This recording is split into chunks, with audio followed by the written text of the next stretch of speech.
Hello, नमस्कार दोस्तों, हिंदी साहित्य यूट्यूब चैनल पर आपका स्वागत है। और हम क्लास नई सेशन के साथ निबंध यूनिट करेंगे, 9 यूनिट, जो कि हिंदी पाठ्यक्रम Hindi paper 2 UGC net JRF में लगा हुआ पाठ्यक्रम है। यूनिट 9 हम निबंध की शुरुआत करने जा रहे हैं और पीछे कहानियों की यूनिट कंप्लीट हो चुकी है, आप उनको जाकर देख लें।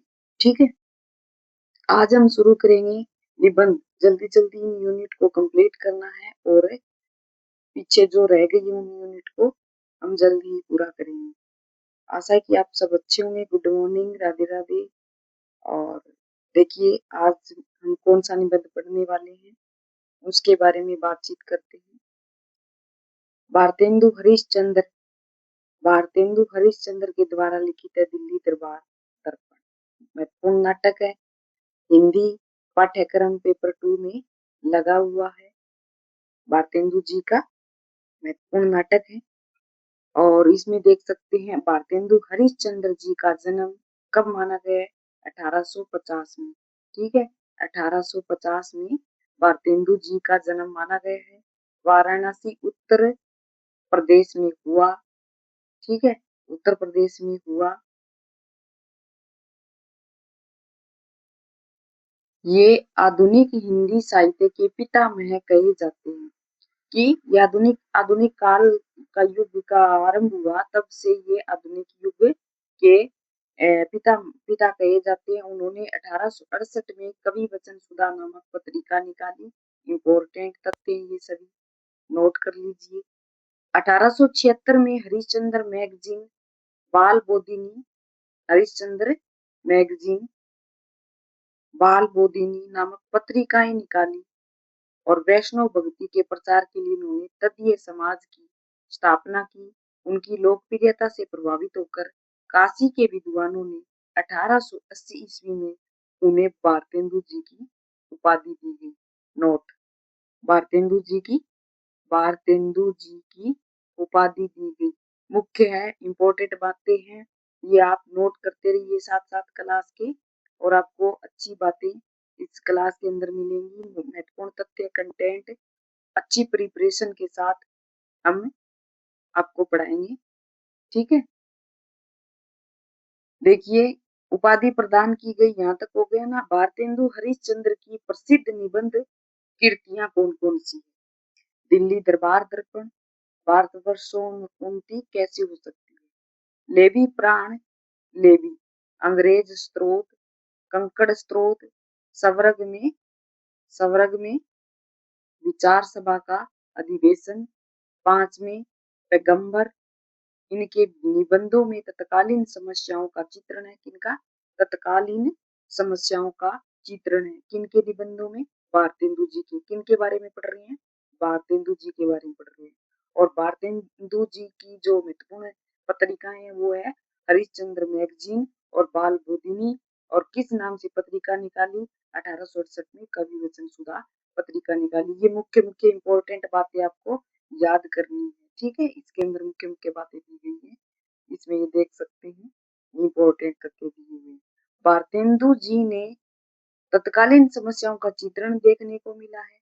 भारतेंदु जी ने इतिहास, धर्म, समाज, राजनीति, खोज यात्रा, आलोचना, प्रकृति वर्णन तथा व्यंग्य विनोद संबंधी अनेक निबंधों की रचना की। आप देख सकते हैं बहुत सी रचनाएं इन्होंने की है। कब कब की है, क्या सन है, इस प्रकार से इसके अंदर दिया हुआ है।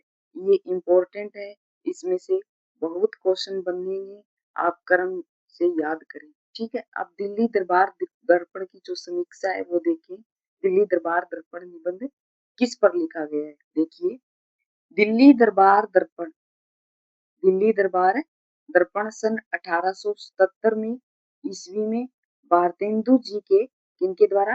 भारतेंदु जी के द्वारा लिखा गया है। कौन सी? साहित्यिक निबंध है। ठीक है, यह निबंध वर्णनात्मक शैली में लिखा गया है। दिल्ली में आयोजित एक दरबार का वर्णन इस निबंध में किया गया। यह दरबार सन 1877, कब? 1877 में तो भारतेंदु जी द्वारा लिखा गया। और जो दरबार का आयोजन हुआ वह 1877 में आयोजित किया गया। इस दरबार में भारत के कई छोटे मोटे राज्यों के राजकर्ता उपस्थित रहे। दरबार का औचित्य था दरबार दरबार का औचित्य था रानी विक्टोरिया का भारत सम्राज्ञी पद धारण करने का। लेखक ने स्वयं यह कहा है कि इतिहास हिंदुस्तान में सदैव प्रसिद्ध रहेगा। इसमें ये कहा गया है कि इतिहास हिंदुस्तान में सदैव प्रसिद्ध रहेगा। लेखक ने इसमें रानी लेखक ने इसमें रानी विक्टोरिया के साथ चबूतरे पर बैठने के लिए जिन जिन राजाओं को जगह मिली उनके नाम गिनवाए। राव, जिगनी, बेगम भूपाल, निजाम, मीर, पालदेव। पढ़ने में ये बोरिंग हो सकता है लेकिन इसमें जो बातें दी गई है बहुत ही अच्छी बातें हैं। और उस समय महारानी विक्टोरिया है उनके जो दिल्ली दरबार दर्पण लगा है उसके जो चबूतरे पर इकट्ठे हुए हैं, एक जगह बैठे हुए हैं, राज्य में अलग अलग राज्यों से आए हुए जो राजाएं हैं राजकर्ता हैं उनके बारे में इस के लेखकों लेखक ने इसके बारे में जो राजाओं के बारे में उनका वर्णन है इसे निबंध में किया है। दरअसल भारतेंदु ने जहां जहां भी जातीय प्रगति होने की हल्की से हल्की भी आशा देखी उनकी उसकी प्रशंसा में अपनी लेखनी चलाई। महारानी विक्टोरिया का घोषणा पत्र भी एक ऐसी मरीचिका के समान था जिसे भारतेंदु सच मान बैठी। इसी में भूलकर राजेश्वरी का गुणगान किया है। ठीक है, इसके बारे में राजेश्वरी का गुणगान किया इस निबंध में। आगे देखें, साधारण सी बातें आपको समझ में आ रही होगी। जल्दी जल्दी निबंध पूर्ण कर लें कंप्लीट, तभी हमें जल्दी जल्दी कंप्लीट कर पाएंगे और साधारण बातें आपको समझ में आ जाएगी। देखिए दिल्ली दरबार दर्पण में क्या कहना आगे लेखक चाहता है। दिल्ली दरबार दर्पण निबंध भारतेंदु के भ्रम का अच्छा उदाहरण पेश करता है। इसमें भारतेंदु एक जगह लिखते हैं, आजकल ऐसी राजनीति के कारण जिससे सब जात और धर्म के लोगों की समान रक्षा होती है, श्रीमती की हर एक प्रजा अपना समय निर्विघ्न सुख से काट सकती है। सरकार के स्वभाव के कारण हर आदमी बिना किसी रोक टोक के अपने धर्म के नियमों और रीतियों को बरत सकता है। ठीक है, इसमें ये साधारण सी बातें बताई गई है। राजेश्वरी का अधिकार लेने से श्रीमती का अभिप्राय किसी को मिटाने या दबाने का नहीं है वरन रक्षा करने और अच्छी राह बतलाने का है। ठीक है, आगे देखें। सारे देश की शीघ्र उन्नति और सब प्रांतों की दिन पर दिन वृद्धि होने से अंग्रेजी राज के फल सब जगह प्रत्यक्ष देख सकते हैं। यानी भारतेंदु जी के लिए अंग्रेजी राज इसलिए श्रेष्ठ था कि उसमें सभी धर्म जातियों को बिना किसी भेदभाव के समान रूप से विकास करने का अधिकार था। देश तथा जाति की प्रगति के 10 द्वार मानो खुल गए थे। ये भारतेंदु कहते हैं कि अंग्रेजी राज्य इसलिए श्रेष्ठ माना है कि सभी धर्म और जातियों के लोग उसमें बिना भेदभाव के रह सकते थे, तभी इन्होंने श्रेष्ठ माना है अंग्रेजी राज्य को। ठीक है, आगे देखिए। इस निबंध में श्रीयुत वायसराय द्वारा राजाओं से मुलाकात तोहफे देने का वर्णन सर्वप्रथम किया गया।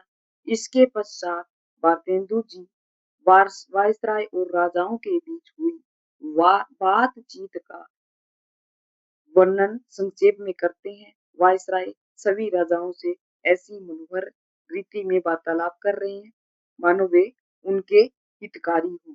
इसके बारे में भारतेंदु जी के बारे में बता रहा है कि लेखक बता रहे हैं, भारतेंदु जी वायसराय और राजाओं के बीच हुई बातचीत का संक्षेप में वर्णन करते हैं। वायसराय सभी राजाओं से ऐसी मनोहर रीति में वार्तालाप कर रहे हैं कि वायसराय है वह राजाओं से मनोहर रीति में बात कर रहे हैं मानो वे उनके हितकारी हों। ओके, इनके बारे में बताया वायसराय। वायसराय ने भेंट के समय सभी राजाओं से कहा कि हम आपसे दोस्ती करके प्रसन्न हैं। इसके पश्चात भारतेंदु जी 1 जनवरी को आयोजित दिल्ली दरबार की भव्यता का वर्णन करते हैं। ठीक है, भारतेंदु जी इसके साथ ही उस दरबार में उपस्थित लोगों का भी वर्णन करते हैं। जो दरबार लगा हुआ है उस पर राजा आए हुए हैं उनका भी भारतेंदु जी ने वर्णन किया है। इसके पश्चात दिल्ली दरबार दर्पण में श्रीयुत लिटन के परिवेश पर उनका राजशाही स्वागत किया गया। बाद में श्रीयुत लिटन आया, ठीक है, उनके बारे में यह बता रहा है लेखक। श्रीयुत लिटन के प्रवेश पर उनका राजशाही स्वागत किया गया। तोपों की सलामी, बैंड बाजों द्वारा श्रीयुत का स्वागत किया जाता है। इसके पश्चात महारानी विक्टोरिया का राजेश्वरी की पदवी लेने के विषय में अंग्रेजी में राजज्ञा पत्र को पढ़ा जाता है। राजज्ञा पत्र पढ़ा जाता है राजेश्वरी की पदवी लेने के लिए महारानी विक्टोरिया के द्वारा, ये बताते हैं। इसके पश्चात फॉरेन सेक्रेटरी ने उर्दू में उसका अनुवाद किया कि कुछ भाषा एक दूसरे की समझ में नहीं आ रही तो उन्होंने उर्दू में, किसने, फॉरेन सेक्रेटरी ने उर्दू में अनुवाद किया, जो अंग्रेजी में राजज्ञा पत्र पढ़ा जाता है उसका। भारतेंदु जी इस कार्यक्रम के बाद श्रीयुत वायसराय लिटन के माध्यम से समाज को संबोधित करते हुए क्या बता रहे हैं। फॉरेन सेक्रेटरी है जो उर्दू में अनुवाद किया है। भारतेंदु जी इस कार्यक्रम के बाद श्रीयुत वायसराय लिटन के माध्यम से संबोधित करते हुए कहते हैं कि श्रीयुत वायसराय के खड़े होते ही वहां सामने बैठे सभी राजागण उनके सामने आदर सम्मान खड़े हो गए हैं। जैसे राजा उठता है तो उसके आदर सम्मान के लिए क्या होता है, सभी राजागण उठ गए हैं, लेकिन वायसराय ने विनय पूर्वक झुककर उन्हें बैठने का आग्रह किया। वायसराय उनके सामने झुकता है, सभी को बैठने का आग्रह करता है। इस प्रकार का वर्णन इस दृश्य में बताया गया। इस कारण भारतीय राजाओं को बड़ा हर्ष हुआ, लेकिन अंग्रेजी समाचार पत्रों के संपादकों को बुरा लगा, क्योंकि उनके लिए वायसराय का हिंदुस्तान हिंदुस्तानी तरह पर सलाम करना बड़े हिटाई और लज्जा की बात मानी गई है। ठीक है, इसके अंदर ये होता है हिंदुस्तानी, आगे बताया गया है। वायसराय ने महारानी और हिंदुस्तान पर प्रकाश डालते हुए कहते हैं कि सन 1858 में महारानी की ओर से एक विज्ञापन जारी हुआ। क्या हुआ? विज्ञापन जारी हुआ, जिसमें हिंदुस्तान के रईसों और प्रजा को श्रीमती की कृपा का विश्वास कराया गया। कब? 1858 में महारानी विक्टोरिया की ओर से एक विज्ञापन जारी हुआ, जिसमें क्या कहा गया, हिंदुस्तान के रईसों और प्रजा के को श्रीमती की कृपा का विश्वास कराया गया। इसके पश्चात वायसराय ने अंग्रेजी राज के कार्यकर्ताओं और अधिकारियों को संबोधित किया। हिंदुस्तान की सेना के अंग्रेजी और देसी अफसरों और सिपाहियों की वीरता की प्रशंसा भी वायसराय ने अपने भाषण में बताई। इसके पश्चात वायसराय वॉलेंटियर सिपाहियों और सरदारों तथा रईस लोगों को भी संबोधित किया। ठीक है, संबोधित करते हुए उनके राजभक्ति पर विश्वास करने का वर्णन करते हैं। वायसराय अपने भाषण में गवर्नमेंट ऑफ इंडिया के धर्म और राज प्रबंधन की भी चर्चा करते हैं। इसमें बताया गया चबूतरा लगा है, वायसराय है, उसमें महारानी विक्टोरिया है, और जो दरबार लगा है उसके ऊपर जो जितने राजा महाराजा है उनकी आपस में जो चर्चा हो रही है, बातचीत हो रही है, उनका वर्णन इसे के अंदर बताया गया है। जो भाषण है उसमें क्या क्या चर्चा होती है। ठीक है, भाषण के अंत में वायसराय महारानी विक्टोरिया को का संदेश पढ़ते हैं। संदेश है, हम विक्टोरिया ईश्वर की कृपा से संयुक्त राज्य ग्रेट ब्रिटेन और आयरलैंड की महारानी, हिंदुस्तान की राजेश्वरी, अपने वायसराय के द्वारा अपने सब राजकाज संबंधी और सेना संबंधी अधिकारियों, रईसों, सरदारों और प्रजा को जो इस समय दिल्ली में इकट्ठे हैं, अपना राजसी राजेश्वरी आशीर्वाद भेजते हैं। इसे इस प्रकार का वर्णन किसमें कहा गया है? उस संदेश में कहा गया है, जो महारानी विक्टोरिया के संदेश को पढ़ते हैं उसमें उस पर भारी कृपा और पूर्ण स्नेह का विश्वास कराते हैं, जो हम हिंदुस्तान के महाराज महाराज्य की प्रजा की ओर रखते हैं। इस प्रकार विक्टोरिया ने अपने संदेश के माध्यम से भारतीयों को यह विश्वास दिलाने का प्रयास किया यह अपने संदेश के माध्यम से भारतीयों को यह विश्वास दिलाने का प्रयास किया कि अंग्रेजी शासन भारतीयों के हित में है।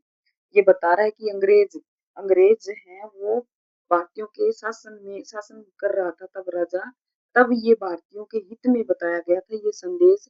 इस संदेश के पश्चात दरबार का समापन हो जाता है। इस प्रकार का अंतिम ये दृश्य बताया गया इसमें। इस प्रकार भारतेंदु जी इस निबंध के माध्यम से अंग्रेजी सत्ता के कार्यों का गुणगान किया गया, यहाँ गुणगान किया गया तथा यह शासन भारतीयों के हित में माना गया। भारतेंदु जी आगे चलकर बहुत बड़ा भ्रम साबित हुआ इस निबंध को लिखने के बाद में ये बताया गया। तो महत्वपूर्ण उदाहरण देख सकते हैं हम क्या क्या इसमें भी, मतलब जो एग्जाम के अंदर कौन कौन से जो महत्वपूर्ण तथ्य हैं, महत्वपूर्ण कंटेंट है जो इस क्लास के अंदर मिला है आपको, वो एग्जाम में पूछे जाते हैं। महत्वपूर्ण तथ्य उनको नजर डालते हैं। देखिए क्या बताया गया इसमें से, जैसे कोटेशन देकर पूछ लिया जाता है ये कौन से निबंध से लिया गया है। ठीक है, तो देखिए हम पढ़े, मैं श्रीमती महारानी की तरफ से ये झंडा खास आपके लिए देता हूँ, जो उनके हिंदुस्तान की राजेश्वरी की पदवी लेने का यादगार रहेगा। श्रीमती को भरोसा है कि जब कभी ये झंडा खुलेगा आपको उससे देखते ही केवल इसी बात का ध्यान न होगा कि इंग्लिस्तान के राजा के साथ आप खेर खाए राजसी घराने का कैसा दृढ़ संबंध है, वरन भी यह भी कि सरकार की यह बड़ी भारी इच्छा है कि आपके कुल को प्रतापी, प्रारंभदी और अचल देखे। ये कोटेशन देकर आपको ये पूछ लिया जाता है ये कौन से निबंध में लिया गया, किन के द्वारा लिखा गया निबंध है, ये कोटेशन पूछ लिया जाता है। तो आप लिखेंगे भारतेंदु जी के द्वारा दिल्ली दरबार दर्पण के में से ली गई कोटेशन है। ओके, आगे देखिए अगली पंक्ति क्या कहनी चाहती है। सबसे बढ़कर बुद्धिमान हम में एक महात्मा देख पड़े जिनसे वायसराय ने कहा कि आपका नगर तो तीर्थ गिना जाता है, पर हम आशा करते हैं कि आप इस समय दिल्ली को भी तीर्थ ही के समान पाते हैं। इसके जवाब में वह बेधड़क बोल उठे कि यह जगह तो सब तीर्थों से बढ़कर है जहाँ आप हमारे खुदा मौजूद है। ये भी कोटेशन पूछ लिया जाएगा किस निबंध में से लिया गया है। ठीक है, अगला अगला तथ्य देखें। श्रीयुत वायसराय लोगों ने इतनी मनोहर रीति पर बातचीत करते थे जिससे सब मगन हो जाते। वे श्रीयुत वायसराय लोगों से इतनी मनोहर मतलब इतना अच्छे तरीके से बात करते थे कि जिससे सब बहुत मगन हो जाते थे। ऐसा समझते थे कि वायसराय ने हर एक से कहा कि आपसे दोस्ती करके हम अत्यंत प्रसन्न हुए, और तगमा पहनाने के समय भी सबसे बड़े स्नेह से उनकी पीठ पर हाथ रखकर ये बात की जाती है। तो ये भी इम्पोर्टेंट है, ये भी पूछ लिया जाता है कि ये कौन से निबंध से लिया गया है। ठीक है, आप अच्छे तरीके से बार बार पढ़ें, तथ्य अपने आप याद हो जाते हैं, इनको पढ़ना बार बार रिवीजन करना ये हमारा काम है। ठीक है, देखिए यह दरबार जो हिंदुस्तान के इतिहास में सदा प्रसिद्ध रहेगा, एक बड़े भारी मैदान में नगर से 5 मील पर हुआ था। बीच में श्रीयुत वायसराय का षटकोण चबूतरा था जिसकी गुंबदनुमा छत पर लाल कपड़ा चढ़ा और रूप सुनहला रूपला तथा शीशे का काम बना था। कंगूरे के ऊपर कलशे की जगह राजेश्वरी का सुनहला मुकुट था। इस चबूतरे पर श्रीयुत अपने राज सिंहासन में सुशोभित हुए। ये पंक्ति भी जो कोटेशन देकर पूछ लिया जाता है कि ये कौन सी निबंध में से लिया गया है, तो आप पढ़कर देख सकते हैं कि आप ये कहाँ से उठाया गया है। ठीक है, तथ्य नियम के अनुसार जो हिंदुस्तान के उत्तम शासन के हेतु बनाया गया था, हिंदुस्तान के राज का अधिकार जो उस समय तक हमारी ओर से ईस्ट इंडिया कंपनी को सुपुर्द था, अब हमारे निज अधिकार में आ गया और हमारे नाम से उसका शासन होगा। ये भी नोट कर लीजिए। ये तथ्य हैं जो एग्जाम में जो के तो पूछ लिए जाते हैं। आप इनको बार बार रिवीजन करके अपने अंदर ये दिमाग में ये बिठा लें कि ये तथ्य किस घटना से रिलेटेड है। तभी हम बार बार रिवीजन करेंगे तो अपने जो दिमाग में बैठ जाता है कि ये तथ्य उसमें से लिया गया है। तो आप थोड़ा सा इस पर गौर करिए, बार बार रिवीजन करिए, आपको जल्दी याद हो जाएगा। ठीक है, अगला देखिए, अगला क्या कहना चाह रहा है लेखक। अगले कोटेशन को हम देख सकते हैं। सोने चांदी तांबे के सब सिक्के आजकल यूनिट सॉरी आजकल यूनाइटेड किंगडम में प्रचलित है और नीति के विरुद्ध नहीं गिने जाते। और इसी प्रकार तथा आकार के दूसरे सिक्के जो हमारी आज्ञा से अब छापे छापे जाएंगे, ये इसके अंदर बताया गया।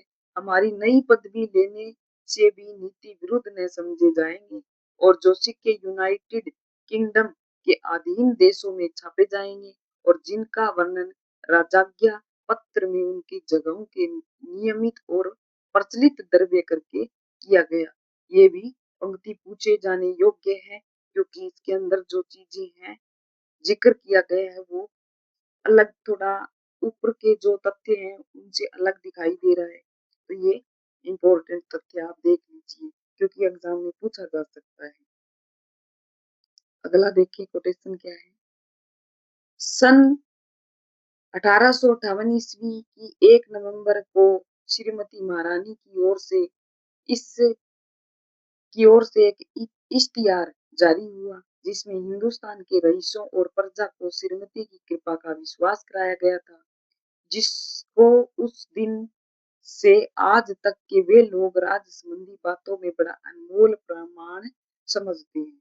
इसके बारे में इसमें बताया गया। ठीक है, ये कोटेशन भी आप याद कर लीजिए। ये कोटेशन इंपॉर्टेंट है सब, हम एग्जाम में उठाकर इसके क्लास के अंदर तभी उठाकर लाए हैं जो कि एग्जाम में पूछे गए हैं। ठीक है, आपको सिर्फ पढ़ना है, रिवीजन करना है, बार बार क्लास देखें, बार बार रिवीजन करें। क्लास काम के साथ साथ आप क्लास भी देख सकते हैं। ठीक है, आजकल ऐसी राजनीति के कारण जिससे सब जाति और धर्म के लोगों की समान रक्षा होती है, श्रीमती हर एक प्रजा अपना समय निर्विघ्न सुख से काट सकती है। सरकार के स्वभाव के कारण हर प्राणी बिना किसी के रोक टोक के अपने धर्म के नियमों और रीति को बरत सकते हैं। राजेश्वरी का अधिकार लेने से श्रीमती का अभिप्राय किसी को मिटाने या दबाने का नहीं है, वरन रक्षा करने और अच्छी तरह राह बतलाने का है। सारे देश की शीघ्र उन्नति और उसके सब प्रांतों की दिन पर दिन वृद्धि होने से अंग्रेजों के राज के फल सब जगह प्रत्यक्ष दिख पड़ेंगे। आपको ये पढ़ते ही कोटेशन याद आनी चाहिए। दिल्ली दरबार दर्पण से दिया गया है, किनके द्वारा रचित है, तो भारतेंदु जी के द्वारा रचित है। भारतेंदु जी आधुनिक युग के पितामह कहे जाते हैं या जनक माने जाते हैं, तो आप इस चीज को याद रखें। भारतेंदु जी का जो कोई भी नाटक हो, कहानी हो, उपन्यास हो, आपके आधुनिक काल में लगे हुए हो, सभी याद करें, बार बार रिवीजन करें। इसके आपको एग्जाम में उतना ही पढ़ना पड़े, उतना ही रिवीजन करना पड़े, अभी आप शुरू से तैयारी में अच्छे होंगे तभी आप कर पाएंगे। ठीक है, अगला पॉइंट देखिए। ईश्वर विक्टोरिया संयुक्त राज्य की महारानी और हिंदुस्तान की राजेश्वरी की रक्षा करे, तो ये कोटेशन भी आपको देखने को मिल सकती है। तो आप लिख सकते हैं दिल्ली दरबार दर्पण। तो आप ये ऊपर वाले जो तथ्य गए हुए हैं उनको आप देख सकते हैं, अच्छे से याद रखें। महत्वपूर्ण तथ्य इसमें से उठाए गए हैं, आप इसको याद रखें। ठीक है, और ठीक है, अगला निबंध हम कल पढ़ेंगे। आज के लिए बस इतना ही। और क्लास आपको अच्छी लगी हो तो लाइक शेयर कमेंट जरूर करें, सब्सक्राइब करें। नए हैं चैनल पर तो सब्सक्राइब करें और प्यारा सा कमेंट जरूर करें। आपको क्लास कैसी लगी, कंटेंट कैसा लगा, और फिर से नई क्लास के साथ और जोश के साथ हम अगली क्लास में मिलते हैं। धन्यवाद, थैंक यू।